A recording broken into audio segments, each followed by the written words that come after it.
We classify burns into three different types: superficial burns, partial thickness burns, and full thickness burns. A superficial burn has just burnt the outer layer of your skin, and it's characterized by a redness or a rawness on the skin. This might happen, for example, when you touch something very quickly that's just come out of the oven and it's hot and it just burns the outer layer of your skin, and you get that redness, the rawness on your skin. The next type of burn we have is a partial thickness burn. This has gone down into the next layer of your body tissue, and it's characterized by blistering on the burn.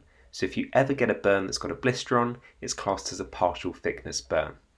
The third type of burn, and the worst type of burn that you could have, is classed as a full thickness burn, and there's actually quite a range within this. At the minor end, you just get a fatty, waxy deposit left over on the burn, which is this residue where all of the body tissue is being killed off and it leaves this fatty, waxy deposit on the outside of the burn. At the extreme end, you could actually get all levels of body tissue being killed off by the burn, and therefore you get chunks of flesh falling away from the burn because it's all just being completely killed off. In terms of the treatment for burns, I'm sure you've all heard that you should flood the injured area with cold water.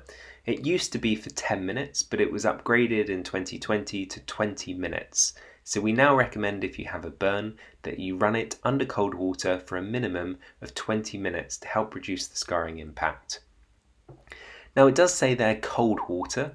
The water does not need to be freezing cold. Lukewarm water is absolutely fine. If you use water that is too cold, it can actually cause some damage, particularly if it was on a young child. So lukewarm water is absolutely fine. Alongside this, it's also useful to remove any restrictive clothing, provided that it's not sticking to the burn and it's not going to cause any damage when you remove it. This is because you're going to get increased blood flow and swelling around where the burn has happened, and therefore if you remove any restrictive clothing, it just helps ease the blood flow in that region. The third thing you might choose to do is put on a dressing on the burn, particularly if you were transporting it to hospital, for example. Now you don't want to put anything fluffy or adhesive onto the burn, because this will stick to the burn, and when you remove it later it will pull off a layer of body tissue with it. So instead you have two different options. Option number one is cling film. Cling film is still a recommended product to use on a burn. It doesn't stick to the burn and it keeps the moisture in.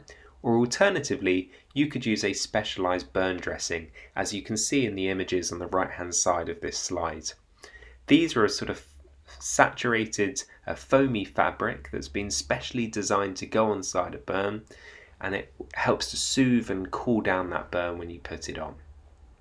So 3 steps for the treatment: run under water for 20 minutes, remove any restrictive clothing, and cover with a dressing, either cling film or a specialised burn dressing if needed. In terms of when you should take a burn to hospital, we use your palm size as a rough indicator. Your palm size is roughly 1% of your body's surface area. If the burns are superficial burns, so it's just the redness, the rawness on the skin, and it's 5% of your body's surface area or more, so 5 palm sizes, then you should take the burn to hospital. Alternatively, if it's a partial thickness burn, you should take it to hospital if it's 1 palm size or larger, and if it's a full thickness burn, you should take it to hospital regardless of its size. And then finally, just a couple of things you should make sure that you don't do. Don't break any blisters.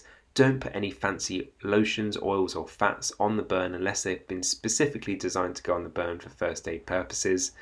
And don't put anything adhesive, fluffy on the burn, because it will just stick to it, and when you remove it later, it will pull off some of the body tissue with it.